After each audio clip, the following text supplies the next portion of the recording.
Hello and welcome to Unacademy, a one-stop destination for the English medium civil services aspirants. Welcome to the daily Hindu news analysis.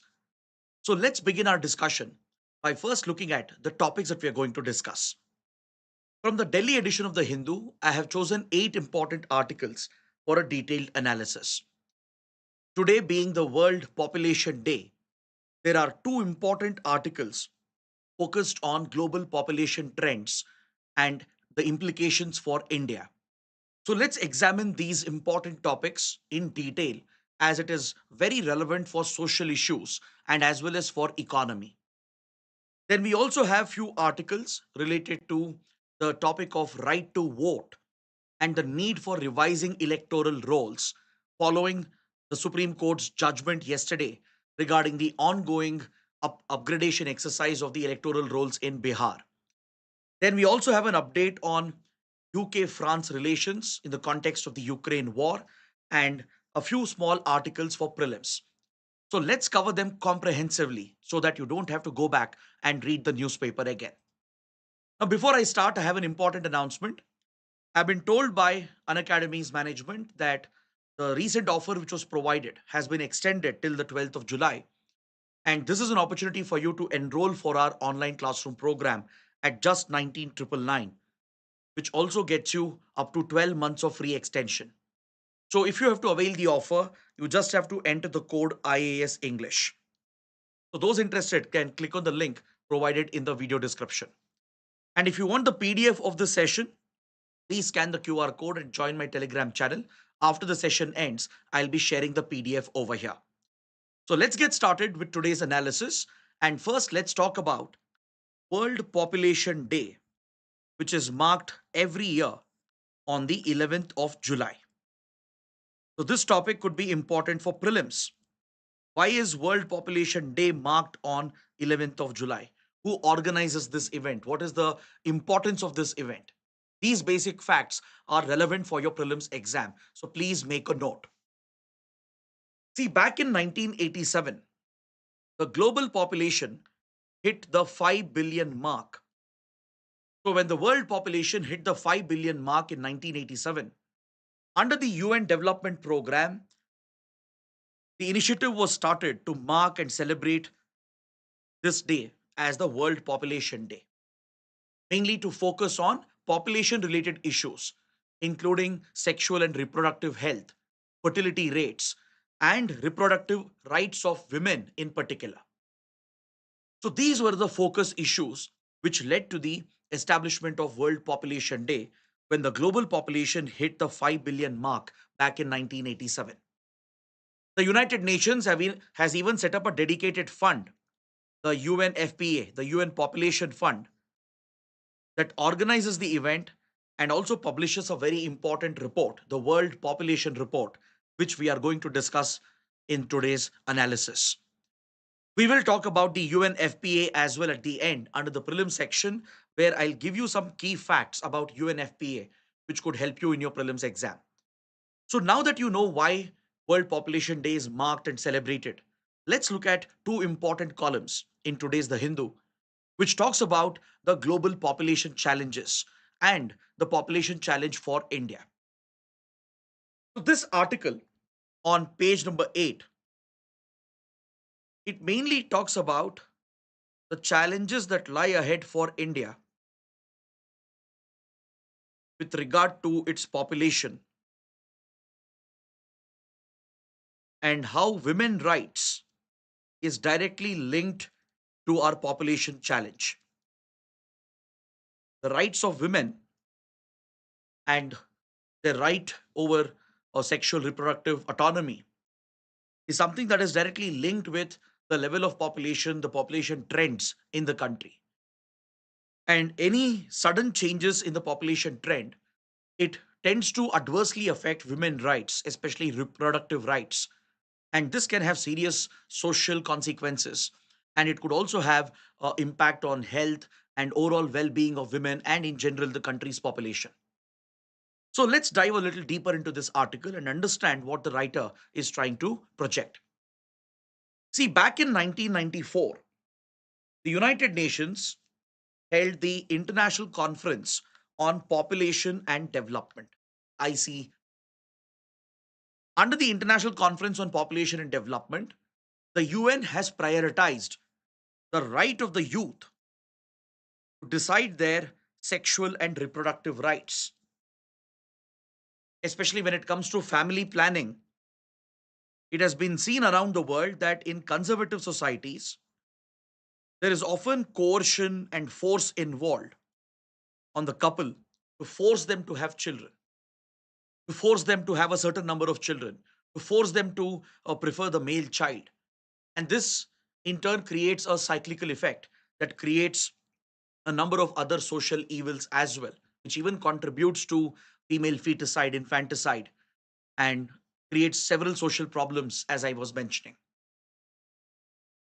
So, if you look at this year's World Population Day, which the UN is marking through the UNFPA, the theme which has been chosen is to empower young people to create the families they want in a free world, in a fair manner, and in a world which is hopeful. Now, this theme of World Population Day tells you everything about the current challenge being faced by the younger population in the world today. There are several cases of unintended pregnancies which come up. There are cases where women are forced against their will to not only get married at a younger age, which contributes to the social evil of child marriage, but these child brides are forced to have children prematurely, against their will, against their wishes, which compromises their sexual and reproductive rights and compromises their health in return. So, that is the reason why the UN has been playing a very positive role, a proactive role to encourage family planning rights for the youth of the world and especially to protect the rights of women. Now, if you look at India, India currently sits in a sweet spot as far as our demographic dividend is concerned. India is currently having the world's largest youth population, and this will remain for another few decades at least.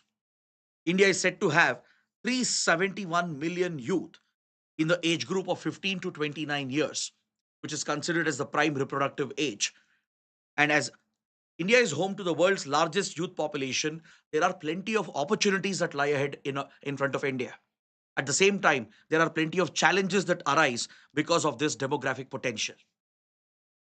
Now, whether India will utilize the demographic dividend will entirely depend on how India will be treating its youth population. Will, will we provide the right education, the right awareness and skills? Will we focus on their health and nutrition so that this working age population can contribute to nation building and to transform our society? Or will we create impediments for the youth through social obstructions and social pressure, which pushes them to get married early, which pushes them to have children when they are not ready for it? And should we derail the country's path and continue all the social evils that come associated with it? So that is the dilemma, the challenge that India faces. According to a Niti Aayog report, which is backed by the World Bank, by 2030, India's youth population in the age group of 15 to 29, that stands at around 371 million, they can single handedly contribute up to 1 trillion to our GDP. If they are enabled through right policies, through right incentives, and through social and family support, they can single handedly contribute 1 trillion worth of economic activity to our GDP. So, if these conditions are not created by the government and the society, if unnecessary social burdens are pushed on them, if their family planning rights are compromised, if their sexual reproductive health is compromised, this could derail India's path as well eventually. So, we have seen many such examples around the world where countries have just scattered away the demographic dividend and the demographic potential that they had.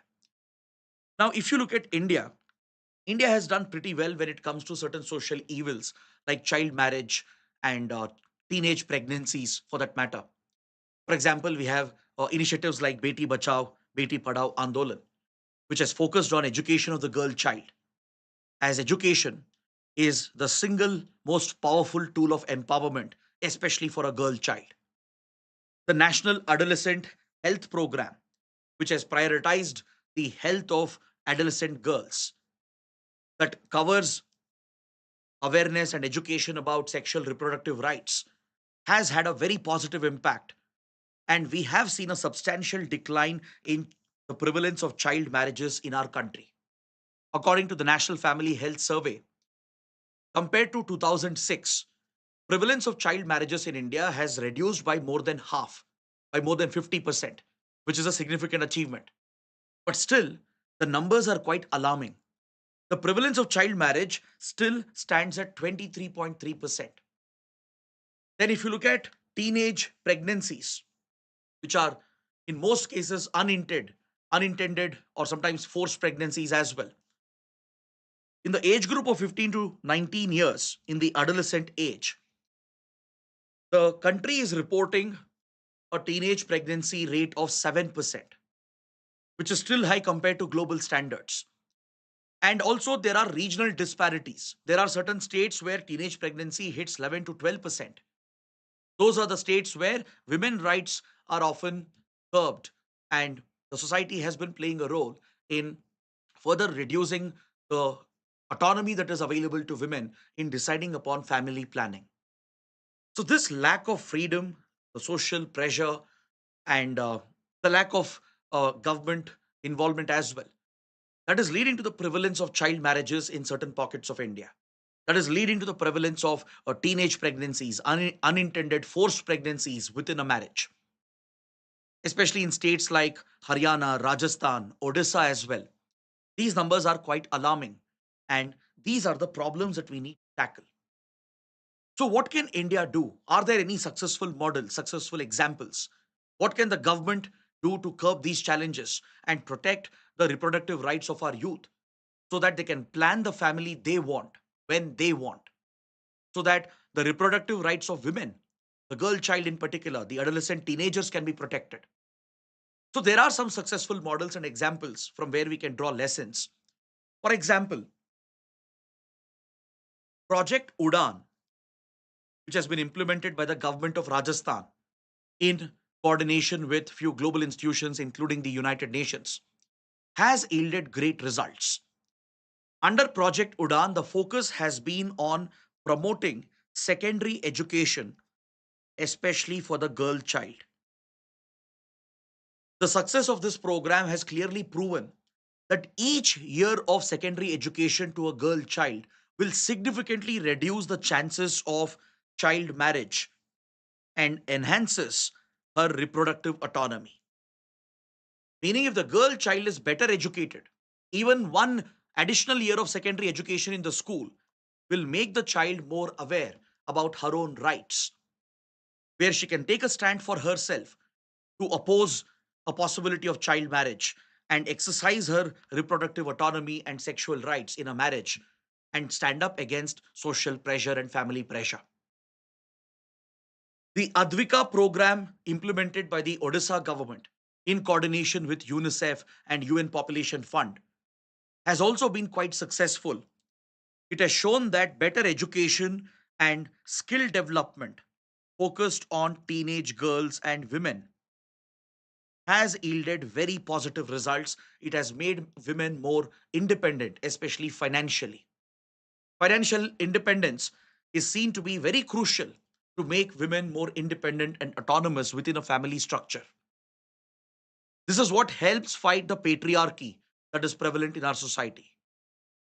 So, when education is prioritized at the school level, and when the girl child is pushed and provided opportunities to take up higher education, and when skill development is the focus, where vocational skills are taught, so women can take up some jobs in the market or they can become their own entrepreneurs. When that support is provided by the state, by the government, we have seen some positive changes, and this reflects in the outcomes. It has directly led to a decline in child marriage rate, and it has directly led to a decline in unintended pregnancies. Then in Rajasthan, there is another project, Project Manzil, which has focused on increasing the participation of women in the labor force. In certain states like Rajasthan, Haryana, etc., female labor force participation rate has been extremely low. So, in order to economically empower women, it is very important to push women to take up more jobs. And for that, they need the right education and skills and the right opportunities to be created. So, under Project Manzil, Rajasthan government has been able to quite successfully create more economic opportunities, employment opportunities for women, which has directly translated into a reduction in the prevalence of child marriage.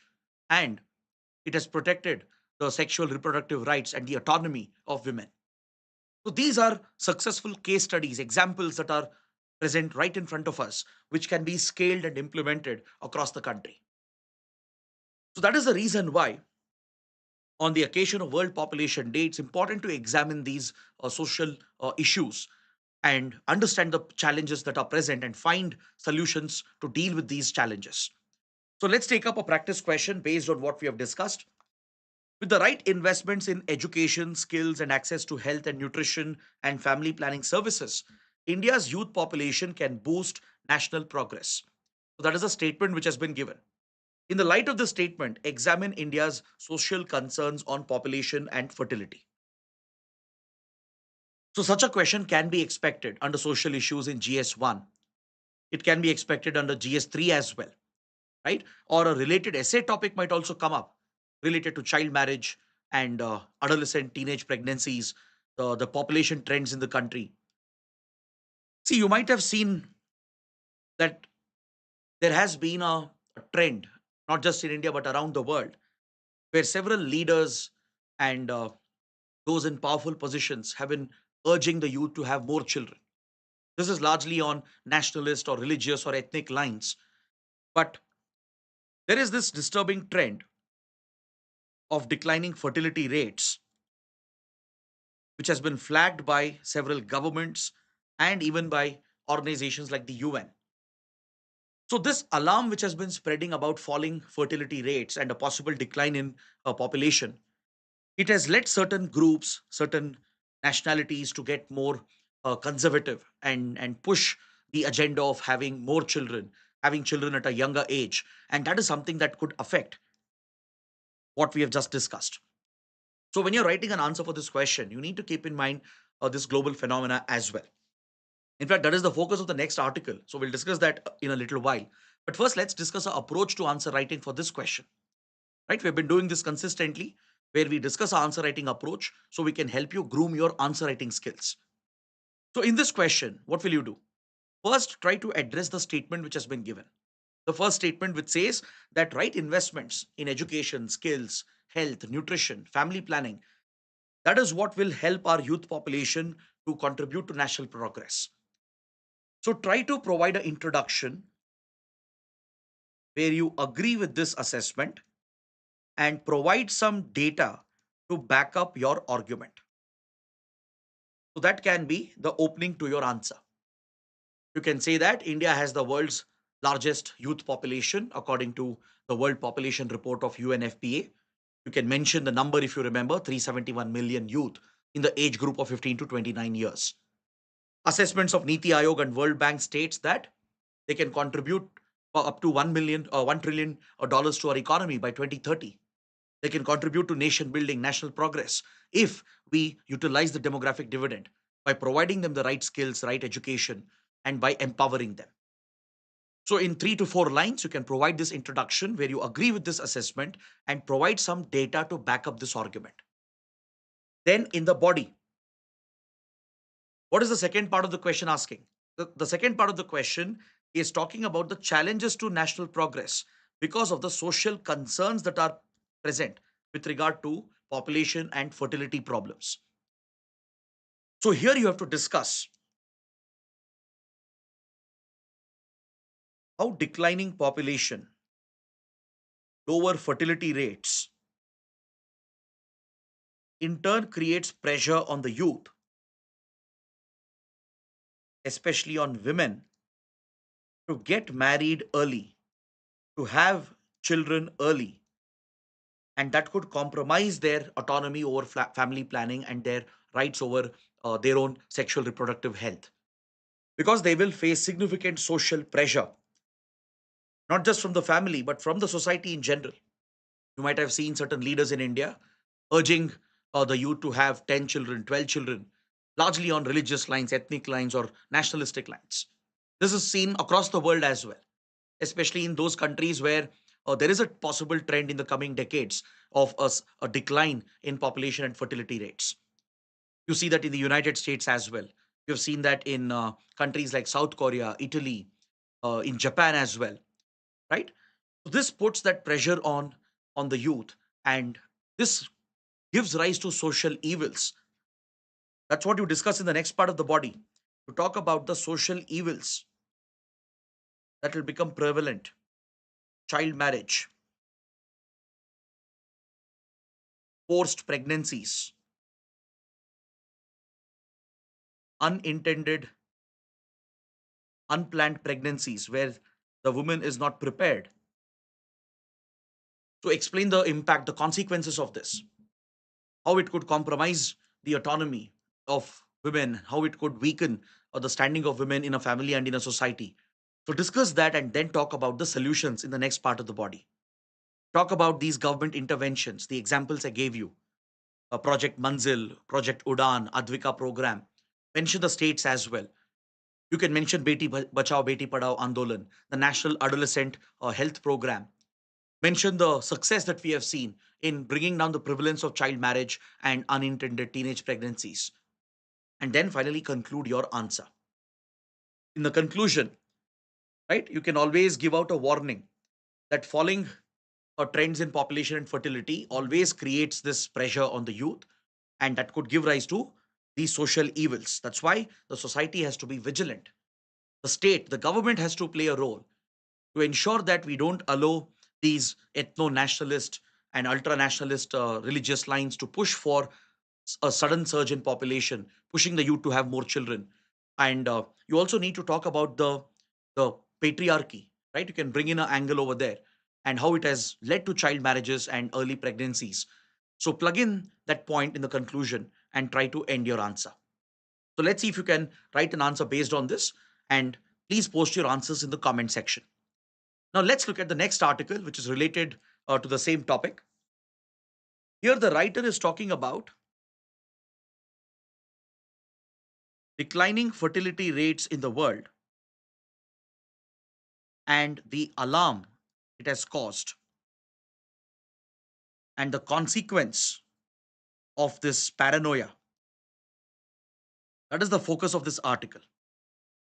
The most reports and studies are very clear that the world is eventually headed towards a population peak, and we will see a decline and a fall in the global population rates. So this alarm which has been sparked, right, and many radical extremist fundamentalist elements add fuel to this fire as well, as if their community or population might be wiped out in the coming days. And this adds to the paranoia surrounding the declining population trends. Yes, falling fertility rates, declining population is indeed a concern in many countries. As I was mentioning, in Italy, even in Russia, in South Korea, Japan, these countries are genuinely facing a serious challenge of aging population, falling fertility rates, and declining population.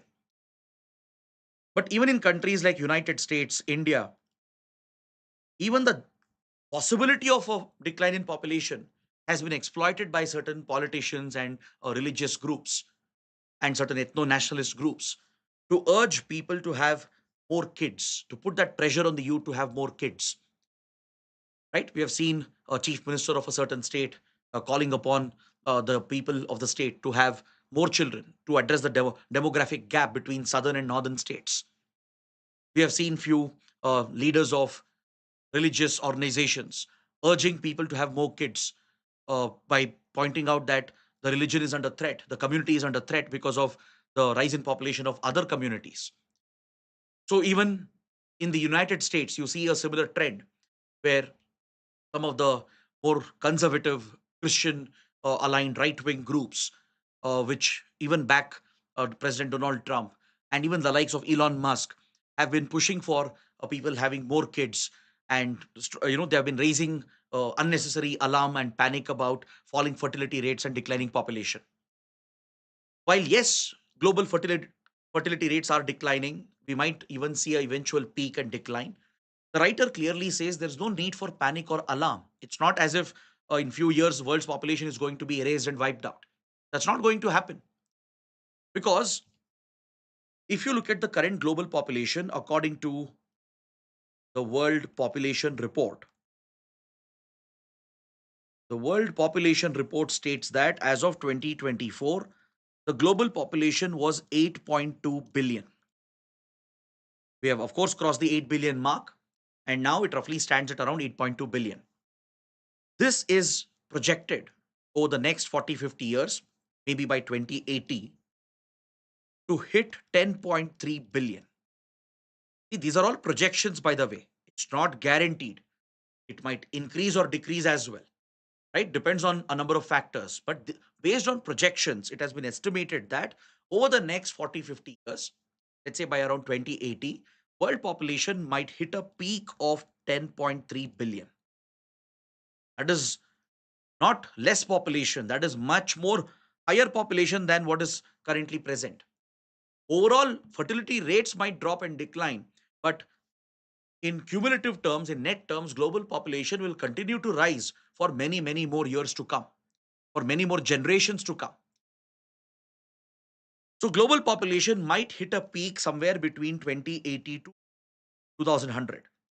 Somewhere in this period, we might see the peak of global population, following which there will be a decline, of course. But this decline doesn't mean it will be an overnight sudden decline. It doesn't mean that global population will be erased or certain communities will be wiped out. Because there's a concept known as population momentum. Population trends follow a certain momentum. It's like inertia. Now, let's say a country hits a total fertility rate of 2.1, which is replacement level fertility. Now, what is total fertility rate and replacement level fertility? TFR is the average number of children a woman has in her uh, reproductive age. Essentially, the number of children a couple have had in general. So, if let's say a couple, if they are on an average having two kids, two children, which means they are replacing themselves, the population is replacing itself. Neither the population will suddenly increase or suddenly decrease. So, if TFR is above 2, above 2.1, then it's a clear sign that population is going to rise. And if the TFR is 2.1 and less, or less than 2 in particular, it's a clear sign that population is going to decline. So replacement level fertility, that is 2.1, is when a couple on an average, when they have two kids on an average, and it provides for replacing the current population, so population remains stable. So this is the target that countries try to hit if they have to stabilize their population. Now, when the TFR, let's say, is at replacement level fertility, it's not as if suddenly the TFR will fall to, let's say, 1.5 or 1.2 or 1 or less than 1. That's not going to happen. Population trends maintain a certain momentum. No matter what you do, there will be a segment of the population who want to have kids, who want to have children. But there will be a few who may not desire to have a children for various reasons, for various factors. Now, the writer talks about this emerging divide between pro-natalism and anti-natalism. What is pro-natalism, anti-natalism? Pro-natalism refers to this movement, right? Those who are pro having children. They not only want to have children, they'll push others, they'll expect others, force others as well to have children. That is the pro-natalist movement. The other extreme is the anti-natalist movement, where they do not want to have children. The reason could be anything. We'll discuss that. And they even try to encourage others not to have children. The world will always have both the sides. People who want to have kids, people who don't want to have kids. Now, why do you think people would desire not to have a kid? There are many factors which can contribute to this. A study has been conducted in India where the respondents have who have opted not to have a child, right? They've listed the reasons, the main factor which led them to decide that they should not have children. One reason is it's simply their wish. They don't want to burden themselves by having kids, and that is their choice, their right. Just like a couple wishing to have kids, there could be a couple who might wish not to have kids, right? It's something which is purely personal. Other than that, there are socio-economic factors at play. There are those who want children, but they are not able to have children. Is that clear? In the middle of anti-natalist, pro-natalist movement, there are those in the between. They want to have kids, but they can't. Why? Either because of infertility or also because of harsh economic conditions. Now, infertility is again a healthcare issue, something that should be addressed as a healthcare problem. But the economic challenges, the social challenges present, is preventing a number of people from having kids. For example, lack of jobs, lack of housing,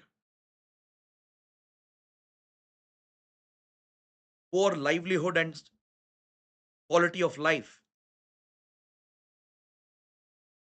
uncertainty about the future economic prospects and income prospects.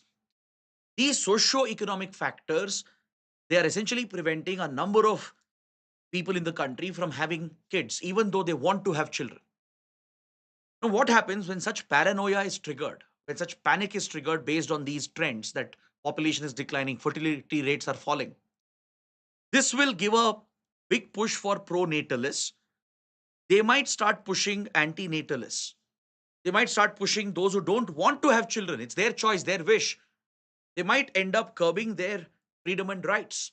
And this will happen at the family level, at the society level. While we should be focusing on those who want to have children, the society, the government should be enabling them, giving them the right opportunities, provide better opportunities for those who are infertile to have kids. Let's say make IVF more affordable, make surrogacy more easier, and ensure the regulations are pro parents, and ensure the socio-economic conditions will improve. Create more jobs, provide that income stability, ensure everybody has a house, a good livelihood, a good standard of living. That's when people will feel like having children. Because the respondents have clearly said they're worried about the future. They don't want to have a child, even though they want to, because they are not certain about their salary, their income, the stability of the family. They're not certain whether they can build a house for themselves. They're not certain about the job they have.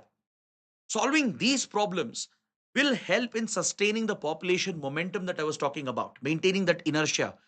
If population continues to rise, it will continue to rise for a certain period of time. Eventually, it will peak, it will decline for certain number of years, and eventually it will pick up again. These are trends we have seen historically as well. But unnecessarily creating paranoia and panic will only enable the fundamentalists, the conservative elements, the pro-natalists to target the anti-natalists. And this eventually puts pressure on women. It eventually affects gender rights. That is what eventually gives a push for child marriage, early pregnancies, curbing of abortion rights, as we have seen in the United States. The more conservative elements, when they come to power, right, they tend to take away the right of abortion. And eventually it compromises the health and the very status of women in the society. That is why the writer is urging the society, the governments, to address the right problems. The problem lies with the poor socio-economic conditions. There are many families, many people who want to have kids, but they are not doing so because they are not able to, or they don't want to because of the socio-economic conditions. So addressing that problem would solve this entire paranoia, this panic which gets created because of declining population trends. So based on this, take up a question, see if you can write an answer to this, and please post your answers in the comment section. Now, coming to the next few articles related to the topic of electoral rolls, right to vote. There's a lot of debate as a result of the special intensive revision of electoral rolls, which has been started in Bihar by the Election Commission of India in the run up to the upcoming assembly elections. Now, this is a topic that we have discussed in detail in our previous sessions as well. So, I'm not going to bore you with the same details, but let's discuss about something else. Recently, there has been a ruling of the Supreme Court. If you remember in the last discussion, I had told you that the Election Commission, which is looking at the eligibility of the voters on the voters list, it is looking at the citizenship of the voters as well. Because under the Representation of People Act, the Election Commission has a responsibility to ensure only eligible voters are on the voters list on the electoral roll. Non citizens do not have the right to vote, and it's the responsibility of the Election Commission to ensure non citizens are not included in the voters list. So, to purify and sanitize the electoral rolls, a special intensive revision is being carried out where the voters have been asked to provide certain documents to prove their citizenship, to prove their eligibility, and get enumerated again. Even those who have their names on the electoral rolls, who have voted in previous elections, have been asked to enroll again. Essentially, new voters have to start the process anew, provide certain documents, around 11 documents listed by the Election Commission. The Election Commission took a very controversial decision with regard to these documents. Conducting the exercise is very much necessary. Updating electoral rolls periodically is part and parcel of the electoral exercise. According to Article 324, Election Commission has the overall superintendence, direction, control over elections. That includes the task of keeping electoral rolls up to date. The Election Commission is well within its authority, and the law says only citizens can vote. Correct? So, Election Commission is well within its right to carry out this upgradation. But the challenge is in how it is being done. If voters are being asked to prove citizenship based on certain documents, then wouldn't it derail the very purpose of this initiative? What if this becomes an exercise designed to exclude certain category of voters? What if it results in exclusion of eligible voters? Does Election Commission have the right to decide whether someone is a citizen or not? Does it have the right to question the citizenship of the entire population, essentially? Right. So, in this regard, the Election Commission said that it will not accept certain documents such as Aadhaar, the voter ID card itself would not be accepted, as there are possibilities that even illegal migrants might have procured these documents. So, Election Commission was asking for caste certificate, land allocation certificates, and other documents which can prove that the voter and the family that they are Indian citizens. So this matter triggered a lot of political controversy as well and reached the Supreme Court. And now the Supreme Court has intervened and the Supreme Court has ruled that Election Commission should consider even Aadhaar and voter ID card, the EPIC card, and ration card as well as proof that the voters are eligible to be on the electoral list. So this is a very important intervention, a timely intervention with the Supreme Court. Because as I told you in the last session, such an exercise, which is done with only a limited set of documents, could lead to exclusion of eligible voters and inclusion of ineligible voters. Such unfair exclusions and inclusions could compromise the very conduct of elections, the free and fair conduct of elections, which lies at the very heart of a democracy. Right? So, Supreme Court has directed the Election Commission to continue with the exercise. The Supreme Court is not putting a stay on the exercise, but it has ordered the Election Commission to consider Aadhaar, voter ID card, and ration card as well as proof of eligibility to be listed on the voters list. This is a very significant ruling.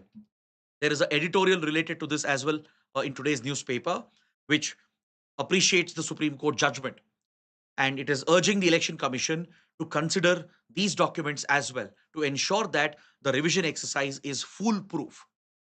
Because if you exclude even a single eligible voter and include an ineligible voter, then that derails democracy itself.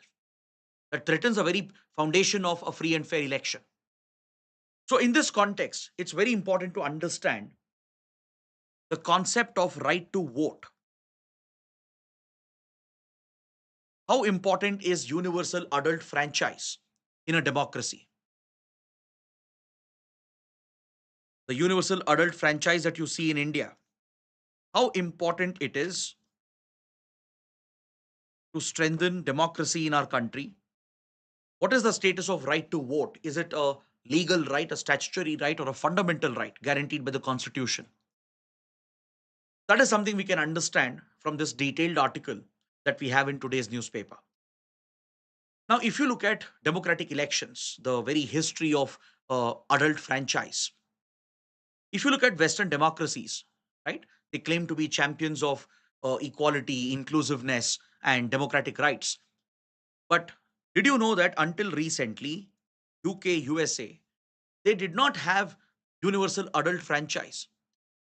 India, on the other hand, right from the beginning, right from the start, right from when India became independent and adopted the constitution from 1947, 1950 itself, we have provided for universal adult franchise where every citizen in the country above a certain minimum age is eligible to vote, irrespective of religion, caste, language, creed, color, gender, or education background, or whether you're owning property or not, whether you're paying taxes or not, irrespective of any criteria or condition.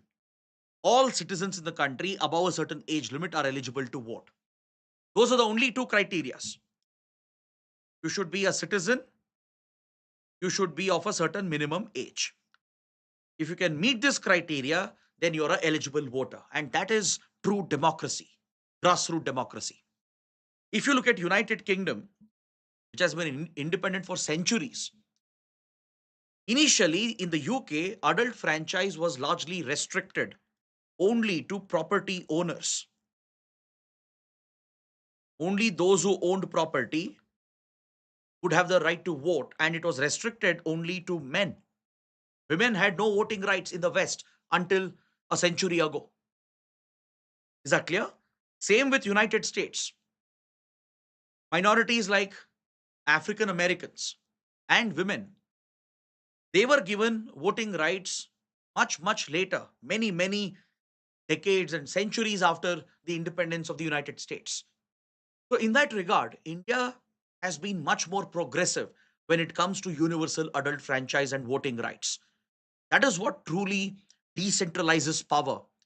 And that is what empowers the citizenry to hold the people in power accountable and keep the powerful under check. So, in the UK, it was only in 1918 that universal male suffrage was provided. Until then, it was restricted only to male property owners. So, those who did not own land and females could not vote. Women voting rights came a decade later. The right to vote for women was introduced from 1928 onwards. In the United States, the 15th, 19th Amendments, though they extended voting rights to African Americans and women by 1870 and 1920 respectively, there were still many restrictions until 1960s, 1970s. Like poll taxes would be there, meaning you should be paying taxes to be eligible to vote. There would be literacy tests. If you don't meet the criteria, then you can't vote. So this was inherently designed to be discriminatory against women, right? Who would be discouraged from education and employment, meaning they wouldn't be paying taxes, they wouldn't meet the literacy criteria. It was designed to target African Americans and minorities as they were oppressed and subjugated until the civil rights movement. And they would not have the required literacy levels or they would not have employment to pay taxes. These barriers were created even after voting rights were created through 15th and 19th Amendment for African Americans and women. But as you can see, this also came many years later, centuries later after the independence of the country. So, in that regard, I think one should be grateful for our founding fathers, our constitution makers, for having the far-sightedness to introduce universal adult suffrage right from the beginning, right from 1947, 1950. Now, if you look at Article 326 of the Indian Constitution, it is this provision of the Constitution that grants you the right to vote, regardless of any criteria, except that you have to be a citizen, you have to be of a certain minimum age. Only two conditions. And initially, the criteria was set at 21 years, the minimum age criteria. This was later lowered to 18 years, which is the current age limit, through the 61st Constitutional Amendment Act of 1989. Now, in the Keswanand Bharti case, the landmark Keswanand Bharti judgment, the Supreme Court interpreted that democracy is a part of the basic structure of the Constitution. Now, democracy can thrive and flourish only when right to vote is protected, only when universal adult suffrage is protected. That is why electoral rolls are so important. That is why it is important to ensure that every eligible voter is included in the list and every ineligible voter is removed from the list. So, this forms the legal constitutional basis for the revision of electoral rolls, which is a power vested with the Election Commission of India. So, this is where Representation of People Act comes in. The RPA 1950 deals with preparation and revision of electoral rolls, and RPA of 1951 deals with electoral offences, the conduct of election, and the candidature. So, under these laws and under the powers of Article 324, Article 326, Election Commission has a major responsibility. According to Article 324, it not only has superintendence, direction, and control over elections, it also has to ensure that every eligible voter is on the voters list and ineligible voters are removed from the voters list. So that is what explains the ongoing revision of the electoral rolls, which might be scaled up and conducted across the country in the coming days. Now, this reminds us of a very popular statement that was once made by Winston Churchill about democracy and about the value of every single vote. Even a vote cast by the weakest person, the weakest citizen, is so important. And that is the true strength of democracy. Winston Churchill had said that essentially, in a democracy, it's all about one little man, a tiny, uh, weak individual, right, from a weaker section, a poor man, essentially, going to a small booth, taking a small piece of paper and pencil, and making a small mark. So the whole exercise of casting your vote through traditional ballots, right? Of course, Winston Churchill was referring to the ballot system of voting.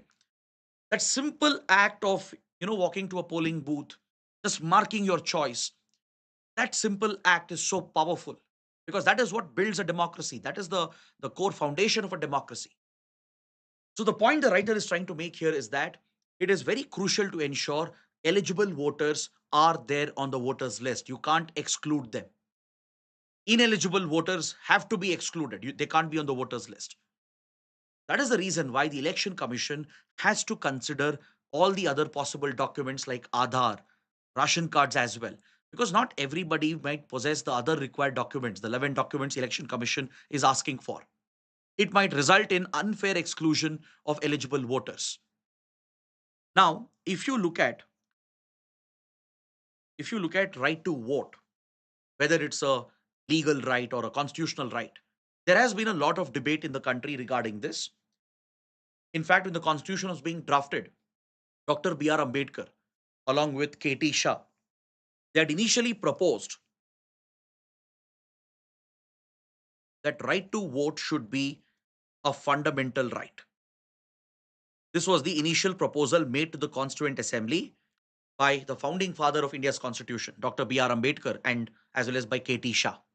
However, later, this recommendation proposal was rejected by the Advisory Council to the Constituent Assembly.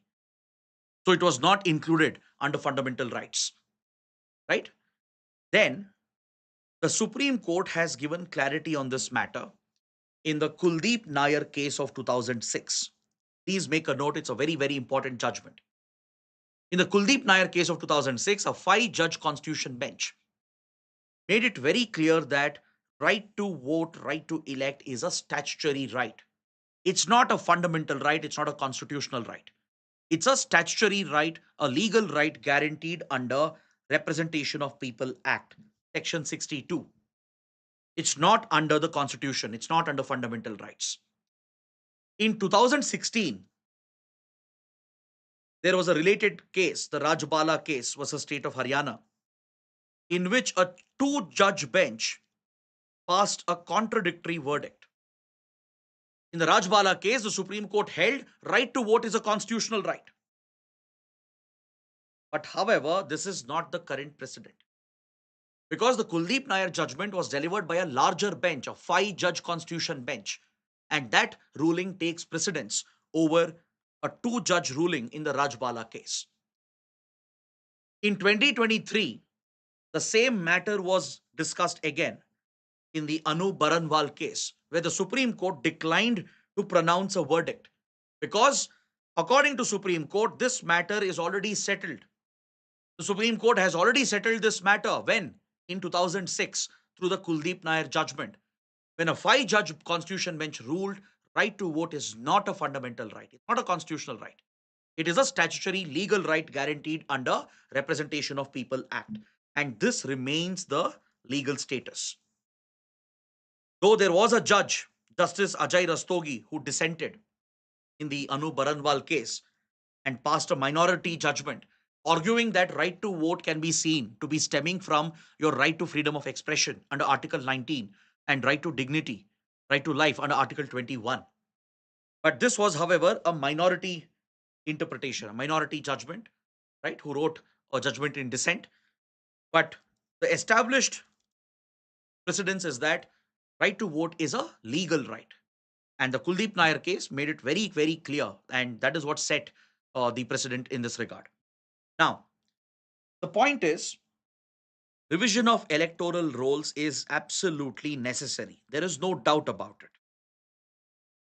Especially if a lot of ineligible names have crept into the voters list, a lot of discrepancies are being noticed, and if there are a lot of duplication of names, it's very important to filter them out and update the electoral list. But while doing such an exercise, Election Commission has to be very careful and cautious. It should ensure that the exercise is non-exclusionary. It should ensure that the ordinary residents who are connected to the constituency are actually included.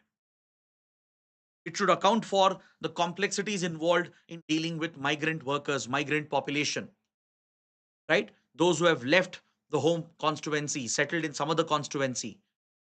Capturing this data accurately and updating the list containing only the ordinary residents of the constituency is the challenge in front of the Election Commission.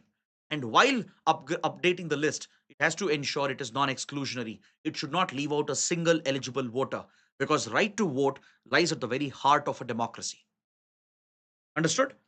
That is what we take away from these articles. Now, coming to a major update in international relations, UK and France have signed a migration deal and also have announced the formation of a coalition for peacekeeping in Ukraine.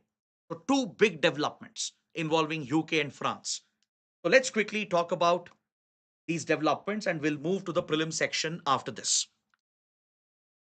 See, UK and France, which are close allies, they both are nuclear powers. They're also part of the P5, five permanent members of the UN Security Council. UK France have been dealing with a migration related issue from a long time across the English Channel. Across the English Channel, the UK receives a significant number of illegal migrants who often swim across the English Channel or take these illegal migrant boats to cross over the English Channel from France to UK. And this has been a persistent problem for the United Kingdom. See, UK does have a policy of accepting asylum seekers, genuine asylum seekers.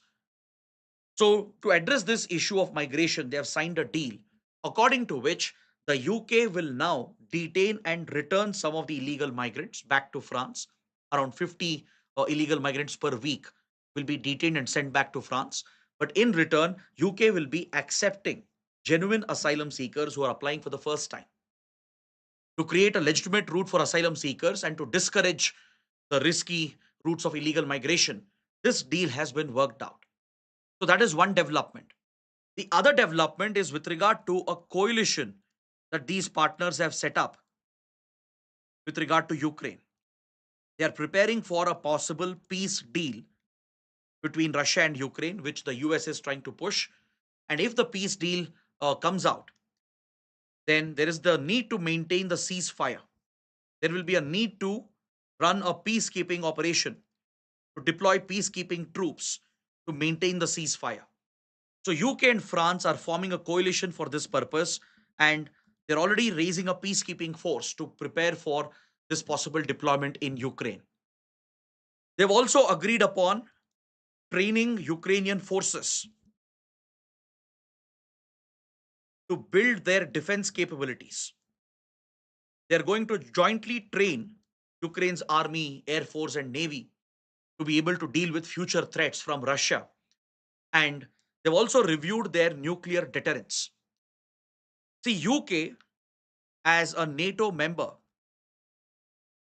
is part of NATO's nuclear deterrence, whereas France maintains an independent nuclear policy.